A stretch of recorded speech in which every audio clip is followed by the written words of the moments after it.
تو فرینڈس، اکثر یہ کوشچن آتا ہے کہ عورتیں شادی کے بعد موٹی کیوں ہو جاتی ہیں، خاص طور پہ جسم کا ایک خاص حصہ یعنی ہپس، کولے موٹے کیوں ہو جاتے ہیں۔ پہلے بات تو یہ سمجھ لیجئے کہ نکاح والا معاملہ اللہ نے اشرف المخلوقات کو بطور ہدیہ پیش کیا ہے، بطور تحفہ پیش کیا ہے۔ اللہ پاک چاہتے تو نسل کو ویسے ہی بڑھا سکتے تھے، لیکن نہیں، اللہ پاک کے نظام پہ ہم قربان جائیں کہ اللہ پاک نے ایک بہترین نظام کو ہمارے لیے بنایا۔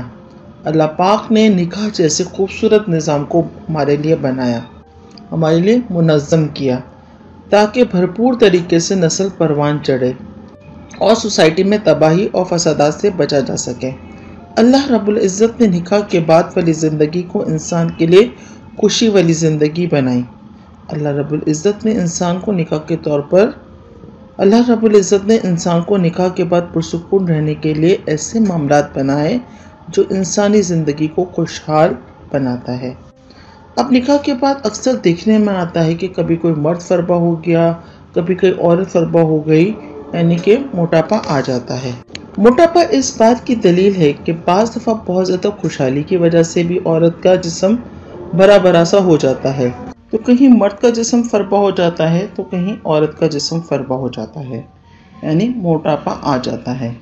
اور موٹاپا اس بات کی بھی دلیل ہے کہ بعض دفعہ زیادہ خوشحالی کی وجہ سے بھی عورت کا جسم بھرا بھرا سا ہو جاتا ہے، جو اشارہ دیتا ہے کہ وہ شوہر کی جانب سے خوش ہے، مطمئن ہے، سسرال والوں کی جانب سے خوش ہے، اولاد کی جانب سے خوش ہے، مال و دولت کی جانب سے خوش ہے، فراوانی ہے، خوشحالی ہے۔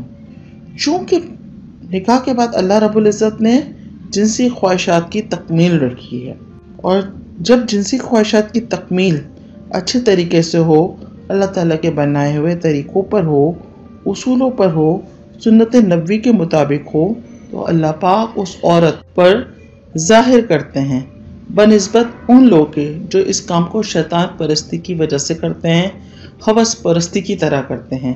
ان لوگوں کو دکھایا جائے، اور وہ لوگ جو سنت نبوی کے مطابق یہ معاملات کرتے ہیں، ہم میں اور ان میں، شیطان پرست لوگوں میں زمین و آسمان کا فرق دیکھا گیا ہے۔ جب ہم لوگوں کی طرف نظر ڈالتے ہیں جو کہ ہوس پرستی میں آ کر غلط کام کرتے ہیں، اگرچہ وہ نکاح کے بعد ہی اپنی بیوی سے یہ معاملات کرتے ہیں، لیکن پھر بھی سنت نبوی کے خلاف معاملہ کرتے ہیں، تو ان لوگوں کو دیکھتے ہیں تو ان کے چہروں پر ویرانی نظر آئے گی۔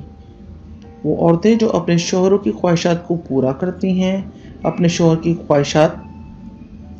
کو خوش رکھتی ہیں اور سنت نبوی کے مطابق اللہ تعالیٰ کے راستوں پر چلتی ہیں، تو اس وجہ سے ان کے چہروں پر نور پیدا اللہ پاک کر دیتا ہے، اور وہی نور ان کے جسم سے بھی نظر آتا ہے، ان کے چہروں پر بھی نظر آتا ہے، اور ان کی ظاہری اعتبار میں بھی نظر آتا ہے، اور روحانی اعتبار میں بھی نظر آتا ہے۔ تبھی عورتوں میں یہ نظر آتا ہے کہ وہ موٹی ہو گئی ہیں، خوشحال نظر آتی ہیں۔ چونکہ نکاح کے بعد جنسی خواہشات کی تکمیل کرتے ہوئے جب ایک میاں بیوی آپس میں ملتے ہیں تو ان دونوں کے ہارمونز آپس میں ٹکراتے ہیں، اور اس طرح عورت اور مرد دونوں میں ایک نئے خون کی پیدائش وجود میں آتی ہے۔ جب روزانہ گندا خون نکلتا ہے اور نیا خون بنتا ہے تو دونوں کے چہروں پہ خون کی سرخی نظر آتی ہے۔ اللہ رب العزت نے نکاح کو ایسے ہی بابرکت نہیں بنایا۔ نکاح کی وجہ سے جو امور پیدا ہوتے ہیں، جو برکتیں پیدا ہوتی ہیں، اگر نکاح کے بعد صحیح طور پر لے کے چلا جائے تو ساری برکتیں دوسرے لوگوں کو بھی نظر آتی ہیں۔ اور چونکہ جب ایک مرد ایک عورت سے فائدہ اٹھاتا ہے، اس عورت کو اپنے استعمال میں لاتا ہے، جب وہ پہلے والی زندگی تھی، بکارت والی زندگی تھی، وہ ختم ہو جاتی ہے۔ اب جبکہ ایک شادی شدہ زندگی میں وہ ایک مرد کی خواہش کی تکمیل کے لیے پہنچتی ہے، تو اللہ رب العزت اس کے نتیجے میں اس کو برکتوں سے نوازتے ہیں۔ اور ایسے میں لوگ کہتے ہیں کہ عورت موٹی ہو گئی ہے، اور آج کے دور میں لوگوں کی یہ سوچ غلط ہے، اور غلط سوچتے ہیں اور کہتے ہیں کہ یہ لوگ غلط کام کر رہے ہیں، پیچھے کی جانب سے دخول کر رہے ہیں، اس وجہ سے عورت کے کولے بھاری ہو گئے ہیں، موٹے ہو گئے ہیں۔ یہ اس لیے نہیں ہوتا۔ یہ اس وقت ہوتا ہے جب ایک عورت ایک مرد کے جنسی استعمال میں آتی ہے۔